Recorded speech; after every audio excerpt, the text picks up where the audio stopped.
হাই বন্ধুসকল, এই বস্তুটো চিনি পাইছে চাগে নিশ্চয়, আৰু সকলোৰে ঘৰত থাকে এই বস্তুটো।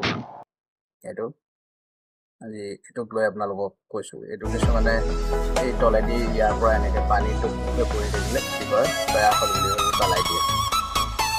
পেলাই দিবলগীয়া বস্তু নহয়, এই গোটেইটো ফল্ডিং হৈ যায়। এই বস্তুটো আপুনি এনেকৈ খুলি ইয়াত গোটেইটো ফল্ডিং কৰি দিব পাৰে। ইয়াৰ ভিতৰত কি আছে চাওক, ইয়াৰ ভিতৰত এইটো ফুটা এটা আছে, আৰু এইটো হৈছে ৰবৰ। এইটো ৰবৰ হয়। কি গৈ ইয়াত এই ফুটাটোক বন্ধ কৰি প্ৰেছ কৰি থাকে, আৰু সেইটো ইয়াত এনেকৈ লাগি গ'ল।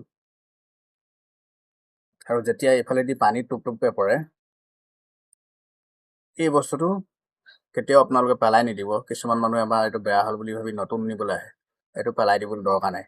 আপুনি ফিল্টাৰত লাগি থকা ভাগেই এই সোঁ চাইডলৈ এনেকৈ কৰি এইটো পকাই দিব। এইভাগে এইদৰে পকাই দিব, আৰু আপোনাৰ সেই তলত পানী যিটো পৰি থাকে সেই পানীটো নপৰা হৈ যাব। আৰু এটা কথা আছে, কিছুমান মানুহে এই বস্তুটো এনেকৈও খোলে পানী উলিয়াবলৈ, কিছুমানে এনেকৈও খোলে, আৰু সেই খোলাৰ কাৰণে কি হয়, এই বস্তুটো বেয়া হৈ যায়। যেতিয়া আপুনি এনেকৈ খুলিব প্ৰেছ দি, তেতিয়া এনেকৈয়ে খুলিব লাগে। আৰু যেতিয়া আপুনি ওপৰলৈ প্ৰেছ দি এনেকৈ দাঙি দিব, তেতিয়া তেনেকৈয়ে খুলিব লাগে। কাৰণ কেলৈ, দুইটা ছাইডত যদি আপুনি তললৈও প্ৰেছ কৰে বা ওপৰলৈও দাঙি দিয়ে, তেতিয়া বস্তুটো বেয়া হৈ যায়।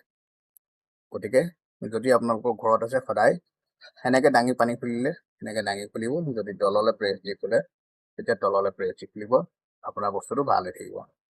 আৰু কেতিয়াও পানী পৰি গ'লে বস্তুটো খুলি পেলাই নিদিব, সেইটো কেতিয়াও বেয়া নহয়। আপোনালোকে আকৌ কৈছোঁ মই, এইটো সোঁ চাইডলৈ এনেকৈ অকণমান ধৰি লৈ টাইট কৰি দিব, আপোনাৰ এই চাইডে যিটো পানী পৰে পানীটো নপৰাকৈ কৰিব।